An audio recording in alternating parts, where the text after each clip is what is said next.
আসসালামু আলাইকুম, শুভ সন্ধ্যা। সবাই কেমন আছেন? আমি আরেকটি মজার রেসিপি নিয়ে হাজির হলাম। দেখে হয়তো বুঝে দিতে পারতেছেন। তো চুলার মধ্যে প্রথম আমি 1 কেজি দুধ সিদ্ধতে দিয়ে দিলাম। আর এখানে যে চামচ দিয়ে নাড়লাম 3 চামচ চিনি দিলাম। দেখতে পাচ্তেছেন এই চামচেই কিন্তু 3 চামচ ওইখানে গরমের জন্য বোঝা যায়নি, ধোয়া উঠতেছিল। আর দুধটাকে এভাবেই ঘন করে আধা কেজি করে নিতে হবে এবং কুসুম গরম থাকতে হবে।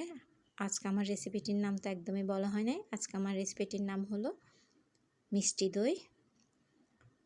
খুবই মজাদার। দেখতে পাচ্ছেন আমি এই ধরনের 1 কাপ দই মেশাবো।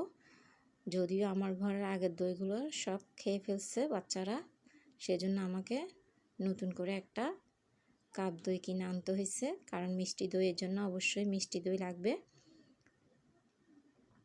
দেখতে পাচ্ছেন আমি কীভাবে দইটাকে ফিটিয়ে নিচ্ছি। ঠিক এভাবেই কিন্তু একদম ফিটিয়ে নিতে হবে।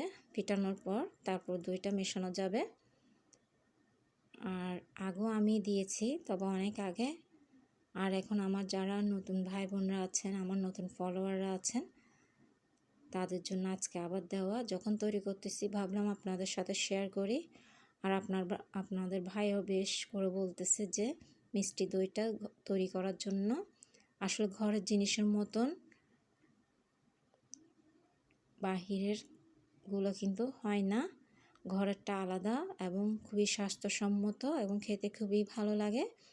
আর আপনি সামান্য উপকরণ দিয়ে কিন্তু ঘরে যেভাবে তৈরি করে তৃপ্তি সহকারে খেতে পারবেন, বাজার থেকে কিনে এনে আসলে সেরকম তৃপ্তি সহকারে খেতে পারবেন না, কারণ অনেক সময় এটা কয়েকদিনের বাসিও পড়ে থাকে। আর দইটাকে দেখতে পাচ্ছেন আমি এইভাবে মিশিয়ে নিয়েছি। আর বাকি দইটা কিন্তু আমি এখানে লাগাবো এই বাটিতে, যেহেতু আমি এই বাটিতে দইটা বসাবো। ও হ্যাঁ, আর আগেরবার যখন আমি দেখিয়েছিলাম দইটা আমি কোথায় বসিয়ে থাকি, আসলে আমি প্লাস্টিক বাটিতেও, যেটা রসমলাইয়ের বাটি বলেন কিংবা মিষ্টির বাটিগুলো দেয় দোকান থেকে, সেগুলোতেও আমি বসিয়েছিলাম। তো আজকে আমি এই মাটির হাঁড়িতে বসাবো। দইটা ঠিক এইভাবে মেখে নিতে হবে। তারপর দুধটা ঢালতে হবে। দেখতে পাচ্ছেন আমি সবগুলো দুধ দিয়ে দিলাম বাটির মাঝে।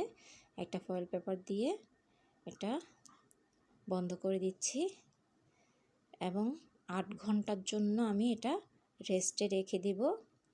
আর একটা রাবারের সাহায্যে আমি পেপারটাকে বন্ধ করে দিচ্ছি। যদিও আমি ফয়েল পেপার দিয়ে আগে থেকে করে দিয়েছি, তারপরও রাবার দিয়ে দিচ্ছি যাতে কোনো অবস্থাতে বাতাস না লাগে। আর এটাতে কিন্তু আমি দইটা বসিয়ে থাকি। তো সারা রাত রেখে দিলাম। এখন সকালবেলা দেখতে পাচ্ছেন মাশাল্লাহ কত সুন্দর করে দইটা বসে গেল। সবাই মাশাল্লাহ বলবেন। আর এই দইটা কিন্তু বাজার থেকে কেনা দইয়ের থেকেও অনেক শতগুণে অনেক ভালো। আপনাদের সুবিধার্থে আমি একটু দেখাচ্ছি কিভাবে দইটা বসছে। দেখতে পাচ্ছেন সবাই মাশাল্লাহ বলবেন। আবারও বলছি, তো আজ এতটুকুই। দেখার জন্য সবাইকে ধন্যবাদ।